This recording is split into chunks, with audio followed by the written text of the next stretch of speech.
Hello बच्चों, तो कैसे हैं आप। एक बार फिर आपका स्वागत है हमारे यूट्यूब चैनल इन्फिनिटी मैथमेटिक्स में।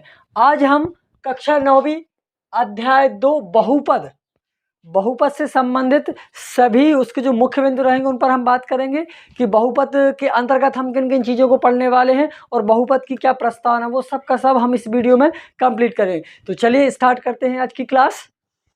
पहला हमारा टॉपिक है बेटा बहुपद। जैसे आपने देखा होगा कि अध्याय का नाम ही क्या है, बहुपद। हमारे जो अध्याय का नाम है वो क्या है, बहुपद। तो बहुपद से संबंधित जो मुख्य बिंदु रहेंगे इसकी जो प्रस्तावना रहेगी वो हम इस वीडियो में पूरी की पूरी कंप्लीट करेंगे। हम समझते हैं कि बहुपद क्या है। आइए बेटा हम समझते हैं कि बहुपद क्या है। अब बहुपद आप जैसे नाम से विदित हो रहा है, बहुपद मतलब ऐसा समीकरण जो दो या दो से अधिक या बहुत सारे पदों से मिलकर बना हो, बहुपद कहलाता है। लेकिन बहुपद को समझने से पहले हमें क्या समझना होगा, इसमें आप देखोगे लास्ट का पद क्या शब्द है, पद। क्या लिखा हुआ, पद। पद क्या है, जब पद को हम समझेंगे तब जाके बहुपद को समझ पाएंगे ना। तो पद जैसे हमने लिखा 2x, क्या लिखा हमने, 2x लिखा ना बेटा। तो 2x लिखा, आप यहाँ पे देखोगे कि जो नंबर्स होते, जो संख्याएं होती है 1 2 3 4 5 6 7 8 10 12 कोई भी हो, है ना, जो संख्या होती है वो कहलाती है अक्षर। क्या कहलाती है, अक्षर। और जो XYZ ABCD XYZ कोई भी चीज हो, है ना, तो ये कहलाती है बेटा चर। क्या कहलाते हैं, चर। तो आप कह सकते हो कि चर और अचर से जो मिलकर बना होता है वो क्या कहलाता है, पद कहलाता है। जिसमें चर का प्रयोग भी हो और अचर का भी हो। चर के साथ गुणा में अचर हो और अचर के साथ गुणा में चर हो, तो हम उसे क्या कहेंगे बेटा, पद कहेंगे। और पदों की श्रृंखला को हम क्या कह सकते हैं, बहुपद की बात आती है तो यहाँ लिख सकते हैं, बहुपद को आप परिभाषित करोगे तो लिख सकते हो पदों की श्रृंखला को, किसकी, पदों की श्रृंखला को हम क्या कहेंगे, बहुपद कहेंगे। क्या कहेंगे बेटा, बहुपद कहेंगे। जो पदों की श्रृंखला होगी मतलब दो या दो से अधिक पद जिसमें एक साथ लिखेंगे हम, वो क्या कहलाएंगे, बहुपद कहलाएंगे। अब बहुपद के प्रकार होते हैं, आप देखोगे बहुपद के प्रकार होते हैं। पहला नंबर होता है बेटा एक पदी बहुपद। क्या होता है, एक पदी बहुपद।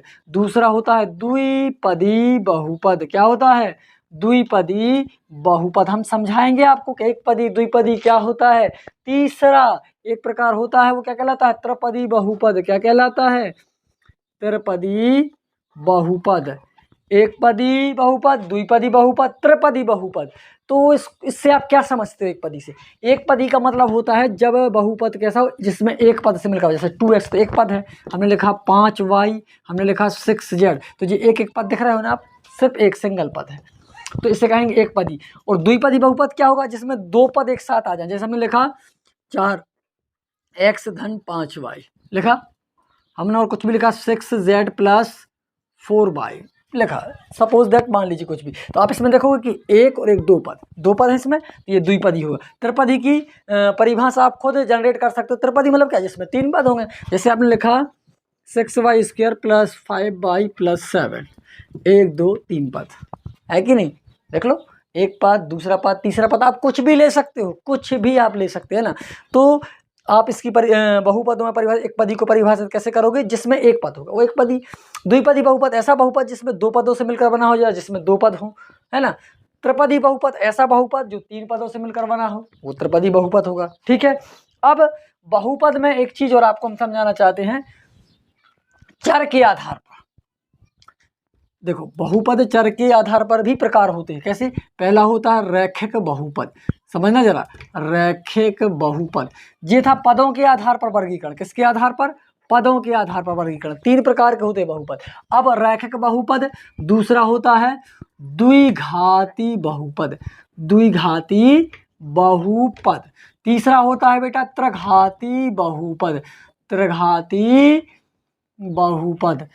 रैखिक, द्विघाती और त्रिघाती बहुपद। ठीक है, रैखिक बहुपद, द्विघाती बहुपद, त्रिघाती बहुपद। ठीक है, अब समझना कैसे इसको परिभाषित करेंगे। रैखिक बहुपद मतलब ऐसा बहुपद जिसमें चर की अधिकतम घात 1 हो। जैसे हमने ये लिखा 2x, हमने लिखा 2x धन 5y, या हाँ ठीक है 2x माइनस 5y, या कुछ भी लिखा 2x+5 लिखा, हमने लिखा 2x+5 ये लिखा ना। तो अब यहाँ देखो कि चर पे कितने की घात है, कुछ भी घात नहीं, मतलब उस पर एक की घात होगी। और ऐसा बहुपद जिसमें चर की अधिकतम घात एक हो रैखिक बहुपद कहलाता है। द्विघाती बहुपद क्या होता है? द्विघाती बहुपद का मतलब होता है बेटा ऐसा बहुपद जिसकी अधिकतम घात क्या हो, जिसकी अधिकतम घात 2 हो, वो द्विघाती बहुपद हो गया। जिसकी बड़ी चर में बड़ी से बड़ी घात 2 लगी हो वो द्विघाती बहुपद है। आप देखो त्रिघाती बहुपद क्या होगा? त्रिघाती बहुपद का मतलब होता है ऐसा बहुपद जिसकी अधिकतम घात क्या हो, जिसकी अधिकतम घात 3 हो। ऐसा बहुपद जिसकी अधिकतम घात 1 हो रैखिक बहुपद। ऐसा बहुपद जिसकी अधिकतम घात 2 हो द्विघाती बहुपद। ऐसा बहुपद जिसकी अधिकतम घात 3 की हो तो वो त्रिघाती बहुपद हो गया। समझ गया ना? मैं आशा करता हूँ कि आपको बहुपद समझ में आ गया होगा। ठीक है, इसके बाद आगे देखिए, ये हमारा बहुपद हो गया। इसको आप स्क्रीनशॉट लेना चाहते तो ले लीजिए बेटा। ठीक है, अगला हमारा टॉपिक, अगला हमारा जो मुख्य बिंदु इसका, उस पर बात कर लेते हैं। इसको क्लीन कर दूं मैं। चलिए, ये बहुपद क्लियर कर दिया मैंने। अब बात आती है, एक मुख्य बिंदु आएगा इसमें, बहुपद की घात। एक इंपॉर्टेंट टॉपिक है बहुपद की घात। अगला टॉपिक क्या है हमारा बेटा? बहुपद की घात। अब बहुपद की घात क्या होती है जरा समझ लीजिए इसको। बहुपद की घात का मतलब होता है बेटा कि जो हमने बहुपद लिखा हुआ है उस बहुपद में आप देखोगे कि जिस चर में बहुपद लिखा गया, जैसे x में, y में या z में, और उसमें आप देखोगे कि जो सबसे बड़ी घात होगी पूरे समीकरण में, पूरे बहुपद में जो सबसे बड़ी घात होगी वो हमारे बहुपद की घात होगी। कैसे? उदाहरण के तौर पर समझाऊंगा मैं। पहले इसकी परिभाषा लिख रहा हूं कि चर की अधिकतम घात को, किसकी बेटा? चर की अधिकतम घात को, चर की अधिकतम घात को बहुपद की घात कहते हैं। बहुपद की घात कहते हैं। कैसे सर समझाइए? उदाहरण बता दे रहा हूं मैं। जैसे हमने लिखा यहाँ, सपोज दैट हमने लिखा 4y to the power 5 plus 3y to the power 8 plus 2y2 plus 6। हमने ये लिखा, बहुपद लिखा, सपोज कुछ भी लिख लो, हमने ये बहुपद लिखा। आप इस बहुपद में देखो बेटा कि यहाँ y पर देखो चर क्या है, यहाँ पर y है, y के रूप में लिखा, देखो y, तो इसमें चर क्या है? y है। अचर 4 3 2 6 ये अचर है। तो हमने क्या लिखा परिभाषा इसकी कि चर की अधिकतम घात को बहुपद की घात कहते हैं। चर पर जो सबसे बड़ी घात लगी है, आप इसमें देखोगे y पर ये 2 की घात है, ये 8 की है, ये 5 की, इसमें सबसे बड़ी घात क्या है? 8 है ना। तो बहुपद की घात क्या होगी? बहुपद की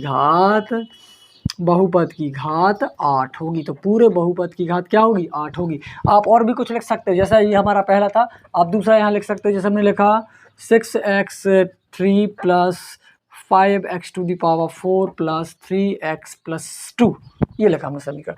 अब ये x चर में लिखा हुआ है, अब देखो x में लिखा हुआ है x। अब x में देखो सबसे बड़ी घात क्या है? यहाँ 1 की घात है, यहाँ 4 की, यहाँ 3 की, तो सबसे बड़ी घात क्या है? 3 की। तो इसमें बहुपद की घात क्या होगी? 4। क्या होगी? 4 यहाँ पर बहुपद की घात होगी। बहुपद की घात क्या होगी? जो चर में सबसे बड़ी घात है वही हमारे बहुपद की घात होगी। क्लियर हो गया ना इतना?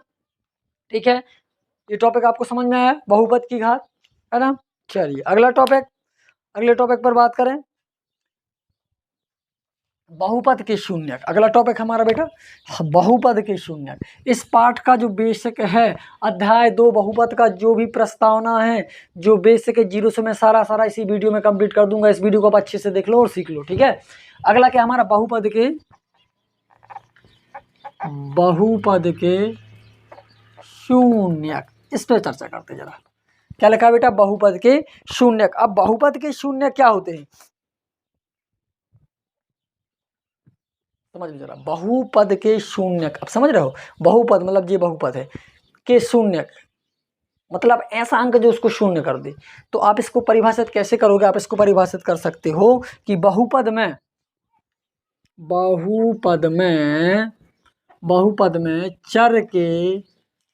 चर का वह मान, बहुपद में चर का वह मान जो बहुपद को क्या कर दे?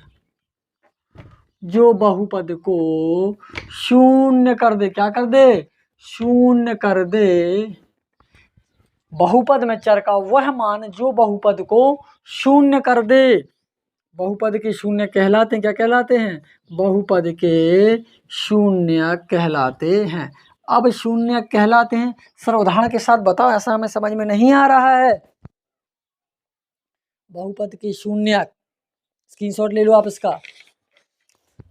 जैसे हम बताते हैं आपको, हमारा एक समीकरण है, देख लो, उदाहरण के तौर पर बता रहा हूँ।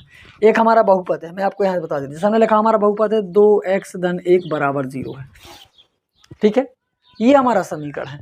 अब इसके शून्य क्या होंगे? ये हमारा समीकरण था, इसके हमें शून्य बताना है। हमने क्या लिखा कि बहुपद में चर का वह मान, मतलब चर से जो मान, चर के बराबर जो मान आएगा इस बहुपद को हल करने के बाद वही होगा इसका शून्य, और जो बहुपद को क्या कर देगा? शून्य। जैसे हम कैसे निकाले शून्य, तो इससे शून्य निकाले, तो आप कैसे निकालोगे? 2x जो 1 था इसको इस साइड ले जाओगे, प्लस से क्या हो जाएगा? माइनस। तो x बराबर क्या हो जाएगा? ऋण 1/2।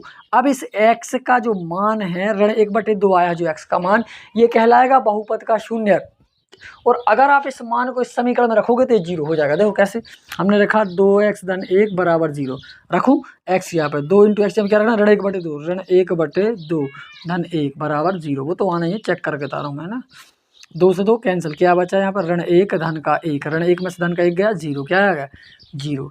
इसलिए ऐसा मान जो बहुपद में चर का ऐसा मान, जैसे चर का मान क्या है? 1/2, बहुपद में चर का ऐसा मान जो बहुपद को शून्य कर दे, तो ये वाला मान बहुपद का शून्य कहलाएगा। क्या कहलाएगा? बहुपद का शून्य। क्लियर? चलिए स्क्रीनशॉट ले लीजिए इसका। अगला टॉपिक है बेटा हमारा शेषफल प्रमेय, ठीक है?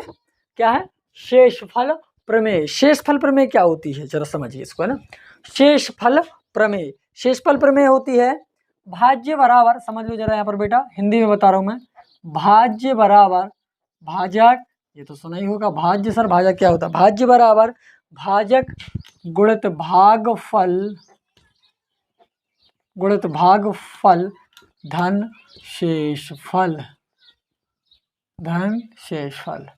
ये होती है हमारी बेटा शेषफल प्रमेय। भाज्य बराबर भाजक गुणित भागफल धन शेषफल, ये हमारा शेषफल प्रमेय होता है। शेषफल प्रमेय से संबंध, जैसे मान लो आपको कोई क्वेश्चन दिया, उदाहरण बता रहा हूँ मैं, इसका एक एग्जाम्पल ले लेता हूँ आपको समझाने के लिए कैसे करना है। जैसे आपको उदाहरण दिया है, इसको दो प्रकार से हल कर सकते हैं। एक एग्जाम्पल दिया, मैं आपको बता रहा हूँ कि px बराबर, यहाँ पर दिया हुआ है जैसे क्या है, 3x square plus x minus 1 and gx। आप देखोगे gx दिया है यहाँ पर x प्लस 1, ये दिया है। इसके शेषफल प्रमेय से इसको अगर हमें सॉल्व करना है तो कैसे करते, जरा समझिए कैसे करेंगे। देखो बेटा, इसको करने की दो विधियां हैं, ठीक है। वो देखो यहाँ पर क्या है। पहली विधि है कि आप इससे x का मान निकालो। पहले यहाँ से आप क्या करोगे, इसको ऐसा लिख सकते हो कि x धन 1 बराबर मान लो 0। क्या किया, ये हमने माना, ऐसा कर लोगे आप कि माना x धन 1 बराबर 0 माना। अगर आप यहाँ से x का मान निकालोगे तो एक इस साइड आएगा धन का, तो क्या हो जाएगा, ऋण का हो गया, ऋण का। इस ऋण के एक को आप x की जगह पर रख दो, क्या कर दो, x की जगह पर रखो। इसको ऋण के एक को आप यहाँ रखोगे तो p ऋण 1 बराबर 3, क्या लिखा, x यहाँ पे क्या रखना, ऋण 1, ऋण 1 का वर्ग लगा तो वर्ग धन ऋण 1 ऋण 1, ठीक है। अब इसका गुणा करो, 3 का 3 हो गया, 1 का स्क्वायर क्या हो जाएगा, 1 ही हो जाएगा, धन ऋण 1 का इसमें गुणा होगा, ऋण 1 का धन में होगा तो ऋण 1, ऋण 1 का ऋण 1 ही रहेगा। 3 का इसमें गुणा करोगे आप, 3 दूनी 3 एकम का 3, ऋण का 1 और ऋण का 1 क्या हो जाएगा, ऋण का 2। अब क्या करोगे आप, 3 में से 2 गए, 1 आया, क्या आया, 1। ये हमारा शेषफल आ गया, 1 बचेगा उसका शेषफल। शेषफल पर मैं ऐसा कर सकते इसको। एक और विधि होती है सेकंड मेथड, देखो आप इसको भाग के जैसा करना है आपको। किसके जैसे करना है, जैसे भाग के सवाल करते थे, इसको gx को लिखना है यहाँ x धन 1 और इसको लिखना है यहाँ अंदर 3x स्क्वायर धन x ऋण 1। इसको सॉल्व करने के लिए आपको दिमाग लगाना है, थोड़ा सा दिमाग लगाना है कि इस x प्लस 1 में हमें किस संख्या से गुणा कर दें कि ये बन जाए। अगर आपको इतना भी समझ में नहीं आता है तो जो पहला x लिखा है ना, उससे इसको भाग दे दिया करो। इसको लिखो 3x स्क्वायर और पहला क्या लिखा, x से इसको भाग दो तो 1x से 1x कट जाएगा, क्या बचेगा, 3x, क्या बचेगा, 3x। इस 3x से यहाँ गुणा करो, किसमें, इसमें। एक्स धन 1 में गुणा करो, 3x का इसमें होगा तो 3x स्क्वायर धन 3x एकम 3x, तो जो 3x स्क्वायर धन 3x एकम 3x, कितने से किया था 3x से, उसको यहाँ लिख दो 3x से किया तो ये घटा दो, ऋण ऋण ये दोनों कट जाएंगे ऋण धन की। अब यहाँ पे क्या ऋण के 3x में से 1x जाएगा तो ऋण के 2x बचेंगे और ऋण का 1। अब इसका इसमें भाग दे दो पहले में, इस x से इसमें दो, ऋण के 2x लिखा, इसमें किससे भाग देना x से, x से x कट जाएगा, क्या बचेगा ऋण का 2, इसमें ऋण 2 से गुणा कर दो बस, इसमें यहाँ पर ऋण 2 से गुणा करोगे तो आ जाएगा, ऋण 2 यहाँ लिख दो बस, ऋण 2 से गुणा कर 2 का x में होगा ऋण 2x, ऋण का इसमें होगा ऋण 1 2 एकम सॉरी एक बार होगा ना, हाँ 2 एकम ऋण 2 एकम 2, 2x ऋण 2, तो ये हो गया ऋण का 2x ऋण 2, चिन्ह बदल दीजिए, प्लस माइनस के कट जाएंगे और ये प्लस हो जाएगा, तो धन में से 1 गया, धन का 1 बचेगा, ये हमारा आंसर आ गया। देखो एक ही बचा शेष फल में, यहाँ भी देख लीजिए आप, एक ही बचा शेष फल में। तो ये 2 मेथड है करने की, आप ऐसे भी कर सकते हो, आप ऐसे भी कर सकते हो, जिस भी तरीके से आपको सहूलियत जाती हो, दोनों में से आप कोई भी एक तरीका चूज कर सकते हैं, वो जो मैंने बताया। ठीक है, चलिए इसका स्क्रीनशॉट ले लीजिए आप।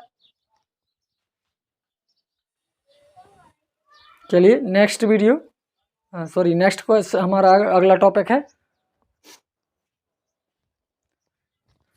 तो क्लीन कर रहा हूँ मैं। अगला टॉपिक है सर्व समीकरण। कौन सा टॉपिक है? सर्व समीकरण। ये सर्व समीकरण अगर आपसे आती है तभी जाके आप इस चैप्टर को सॉल्व कर पाओगे। तो इस सर्व समीकरण आपको जरूर याद करना, ठीक है बेटा, और सीखना भी है। आपने ये पढ़ी होंगी तो आपको ज़्यादा प्रॉब्लम नहीं जाएगी इसमें, ठीक है, लेकिन सीखना जरूर है। सर्व समीकरण अगला टॉपिक क्या है बेटा हमारा? सर्व समीकरण। ये आपने 7th 8th क्लास में पढ़ी होंगी, सर्व समीकरण, तो आपको ज़्यादा प्रॉब्लम नहीं जाएगी। सर्व समीकरण कुछ मेन इंपॉर्टेंट सर्व समीकरण है, वो मैं यहाँ लिखवा दे रहा हूँ आपको। पहली सर्व समीकरण आपने पढ़ी होगी बेटा कि a धन b, सॉरी पेन से लिख दे रहा हूँ।